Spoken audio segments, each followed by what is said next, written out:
था उसमें अपन ने SHM का जो आर्टिकल पढ़ा था वो, और इसके अलावा वहाँ पे बहुत सारी डेफिनेशंस थी, जैसे एम्पलीट्यूड क्या होता है, SHM होता है उसका टाइम पीरियड क्या होता है, आवर्तकाल क्या होता है, फ्रीक्वेंसी क्या होती है। तो ये लेक्चर देखने से पहले आप इसका फर्स्ट लेक्चर ज़रूर देखना, क्योंकि सारी चीज़ें वहीं से निकल के आ रही हैं। अब एक छोटा सा टॉपिक अपना बच गया है, और टॉपिक क्या है कि SHM का ज्यामितीय निरूपण है। तो हेडिंग डालना सरल आवर्त गति का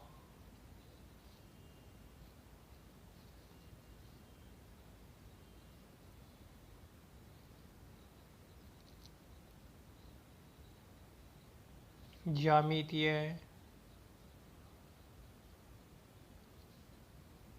निरूपण, geometrical representation of simple harmonic motion. अगर इंग्लिश में बात करें तो geometrical representation of simple harmonic motion. तो एक छोटी सी लाइन है दोस्तों, वो मैं लिखता हूं सबसे पहले कि यदि कोई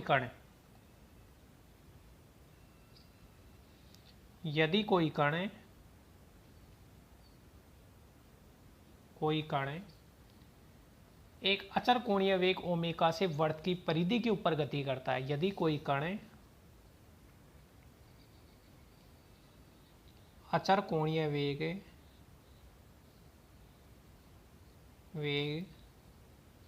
ओमेगा से वर्त की परिधि पर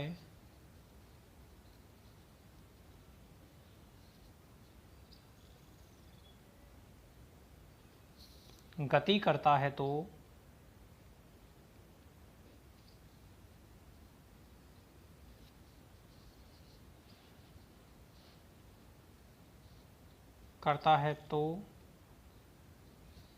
उससे वर्त के व्यास पर लंबवत, तो उससे मतलब कण से, तो उससे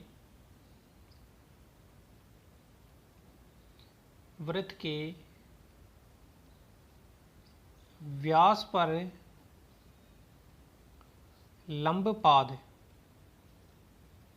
फुट परपेंडिकुलर एक सरल आवर्त गति बनाता है, या एक सरल आवर्त गति के नियम की पालना करता है।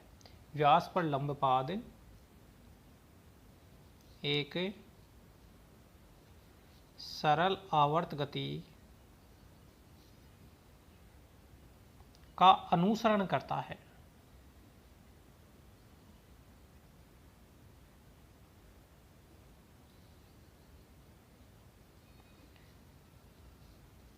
क्या कहना चाहता है दोस्तों, देखो मैं आपको बताता हूं।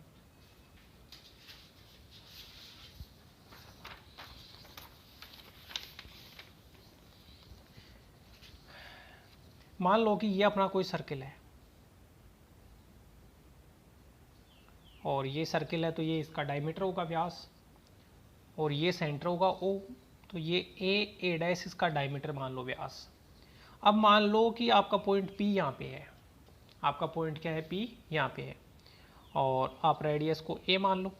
तो बताओ पॉइंट P यहाँ पे है, तो जो P का जो लंब पाद होगा वो क्या होगा, ये होगा लंब पाद, मतलब फुटो परपेंडिकुलर जिसको बोला जाता है M।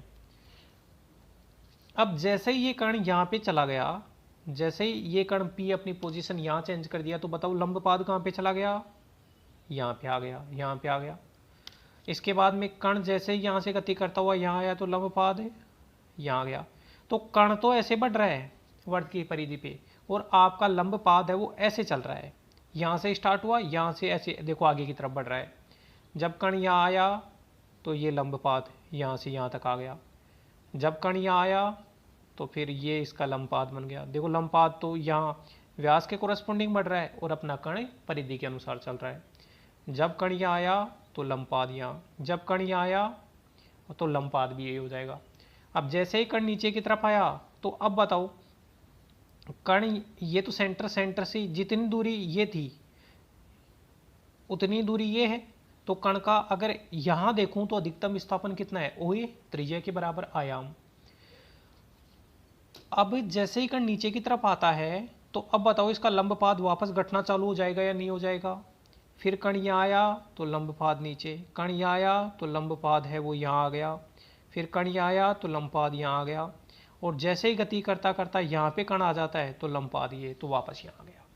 तो कण तो है इस वर्त की परिधि के चारों तरफ चल रहा है, कण तो इस वर्त की परिधि के चारों तरफ चल रहा है, और लंबपाद है वो इसके व्यास के ऊपर SHM कर रहा है। कण तो क्या कर रहा है, कण यहाँ से जब यहाँ से परिधि से ऊपर जाता जाता यहाँ आएगा, जब वो पाई एंगल तय कर लेगा तब लंबपाद है वो यहाँ से यहाँ तक चला जाएगा।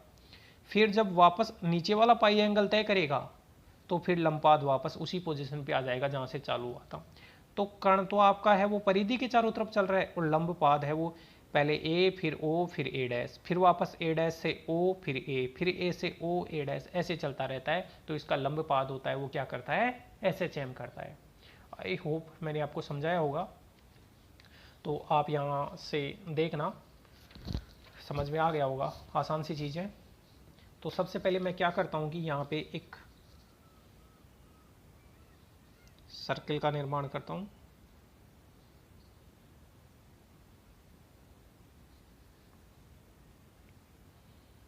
ये सेंटर हो गया, ये A हो गया, ये A' हो गया पॉइंट। ये वर्त की परिधि के ऊपर कोई पॉइंट P हो गया, रेडियस को स्मॉल a ले लिया अपन ने, ठीक है।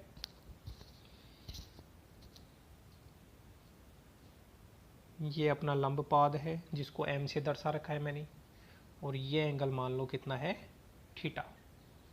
और ये O से M तक की दूरी को मैं x से डिनोट कर देता हूँ। किससे डिनोट कर दूँ, x से।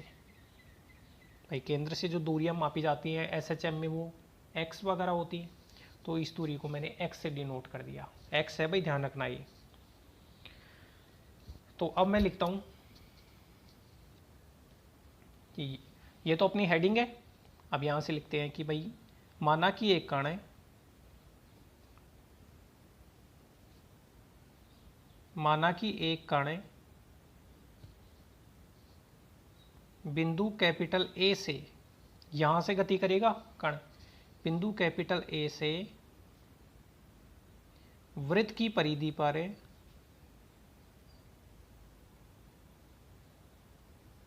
वर्त की परिधि पर अचर कोणीय वेग ओमेगा से गति करता है, ठीक है। और t समय पर कण बिंदु किस पे चला जाता है, P पे चला जाता है, तथा यह कण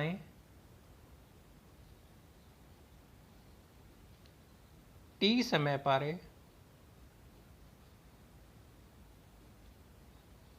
P बिंदु पर चला जाता है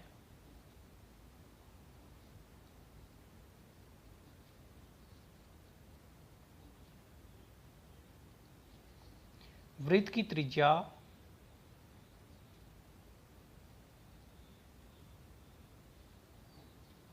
बराबर स्मॉल a, और A' वृत्त का व्यास है, वृत्त का व्यास है, डायग्राम में दिख रहा है डायमीटर है। और m क्या हो गया, व्यास के ऊपर हो गया लंबपाद।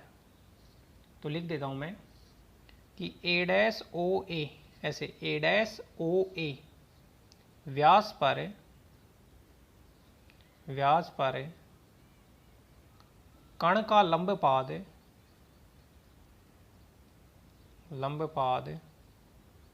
बिंदु M पर है, बिंदु कैपिटल M पर है। अब जितने भी थ्योरी है वो मैंने सारी लिख ली है। अब देखो d theta upon d t अपन जानते हैं कि भाई कोणीय वेग होता है, अपन ने स्टार्टिंग में पहले चैप्टर में पढ़ा था, कोणीय वेग D theta upon d T है, उसका मान ओमेगा दिया है। तो यहाँ से थीटा का मान होता है omega T plus constant C1 मान लो, ओके। इंटीग्रेशन कर दिया, डी टी को इधर लेके। अब थीटा बराबर 0 पर टी का मान 0 है। भाई प्रारंभ में कण यहाँ था तो ये बिंदु P यहाँ था, तो एंगल थीटा बराबर 0, टी 0, इसलिए C1 का मान भी कितना हो गया 0। इन दोनों को यहाँ पुट किया, इसलिए थीटा की वैल्यू हो गई थीटा बराबर ओमेगा टी। इक्वेशन 1, जहाँ भी जरूरत होगी अपन थीटा की जगह ओमेगा टी पुट कर देंगे। और ये थीटा बराबर ओमेगा टी एग्जाम जो अपन ने एक्सरसाइज 1 थी उसमें बहुत बार किया था, अचरकोणीय वेग के बहुत क्वेश्चन थे वहाँ पे। अब देखना, चूंकि OM का मान है x, ये मान लिया कि भाई जो कण का लंब पाद है वो केंद्र से कितनी दूरी पे है, x दूरी पे है। इसलिए अब बताओ ये x का मान क्या है, जैसे ये a है, ये a और ये थीटा, तो बताओ इस a का इधर घटक कितना हो जाएगा, OM का मान हो जाएगा। इसलिए x बराबर हो गया a कोस थीटा, x बराबर हो गया अपना a कोस थीटा। भाई कैसे लिखा, घटकों के अनुसार लिखा है। अरे आप जानते हो ना कि भाई ये a है तो इस a का थीटा की डायरेक्शन में घटक होगा वो तो कोस थीटा होता है, तो थीटा की डायरेक्शन में कोस थीटा, और कोस थीटा का मान किसके बराबर। ऐसे ही अगर पीएम का मान पूछ लेता मान लो, तो पीएम का मान बोलते a साइन थीटा, पीएम का मान कितना बोलते a साइन थीटा, और OM का मान हो गया a कोस थीटा।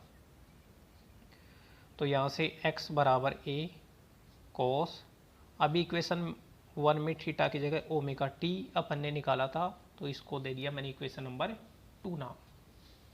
ओके दोस्तों, अब देखना आगे, चूंकि कण का वेग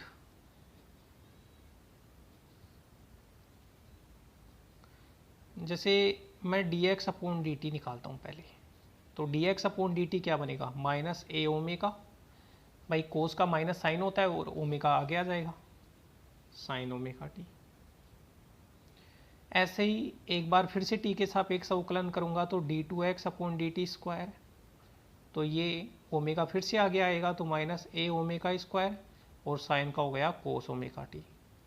ठीक है, अब इक्वेशन 2 का यूज करता हूं मैं, a cos omega T by d2x upon dt square equal to minus का ओमेगा स्क्वायर को, तो ऐसे कैसे, और ये a तो ये रहा और कोस ओमेगा टी ये रहा, a कोस ओमेगा टी की जगह x पुट कर दिया, तो ये क्या बन गया by d2x upon dt square बराबर माइनस का ओमेगा स्क्वायर x।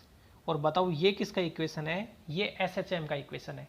दोस्तों मैंने SHM का आर्टिकल बताया था, उसमें यही तो किया था, by d2x upon dt square बराबर माइनस का म्यू एक्स ले रहे थे, वहाँ पे म्यू कॉन्स्टेंट था और यहाँ पे एक्स कॉन्स्ट, यहाँ पे ओमेगा कॉन्स्टेंट है, बस इतना ही तो फर्क है, क्योंकि ओमेगा को अचरकोणीय वेग दे रखा है। तो ये SHM का इक्वेशन था, तो ये भी किसका होगा, SHM का इक्वेशन होगा। तो लिख देंगे जो कि सरल आवर्त गति का समीकरण है, जो कि सरल आवर्त गति का समीकरण है। अतः स्पष्ट है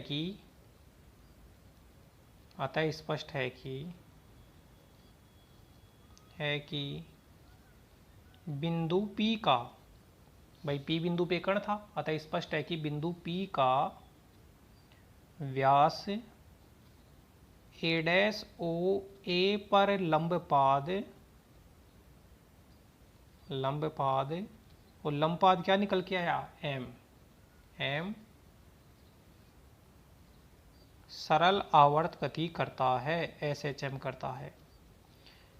तो सरल आवर्त गति बताना था मेरे को, तो लास्ट में SHM का इक्वेशन आ गया। तो मैंने बोल दिया कि जो आपका पॉइंट P था, उस पॉइंट P से फुटो परपेंडिकुलर निकाला, वो क्या करता है, आपका SHM करता है।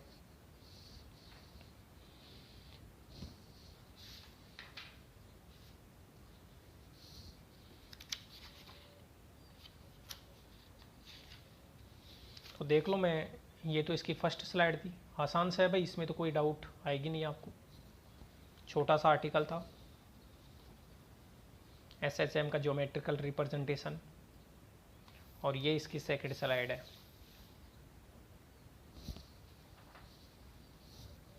दोस्तों आप पढ़ा करो, फिर मेरे पढ़ाने का क्या मतलब है, अभी जो फर्स्ट लेक्चर था वो भी आपने नहीं देखा है, तो आप पढ़ो, इतनी मेहनत से मैं आपके लिए बना रहा हूँ, भेज रहा हूँ आप तक। तो आप भी पढ़ा करो भाई, और एग्ज़ाम श्योरली होने वाली है आपकी। कम से कम नॉलेज ही आएगा। आप नहीं पढ़ोगे तो फिर ये ऐसी चीज़ें जो छूट जाएंगी आपसे, फिर आगे नहीं पढ़ पाओगे आप। तो नॉलेज की दृष्टि से पढ़ो कम से कम। और इसके क्वेश्चन है वो बहुत आसान है, फिर स्टैटिक्स पढ़ने की ज़रूरत ज़्यादा नहीं पड़ेगी आपको। तो आप वीडियो को लाइक करें। धन्यवाद दोस्तों।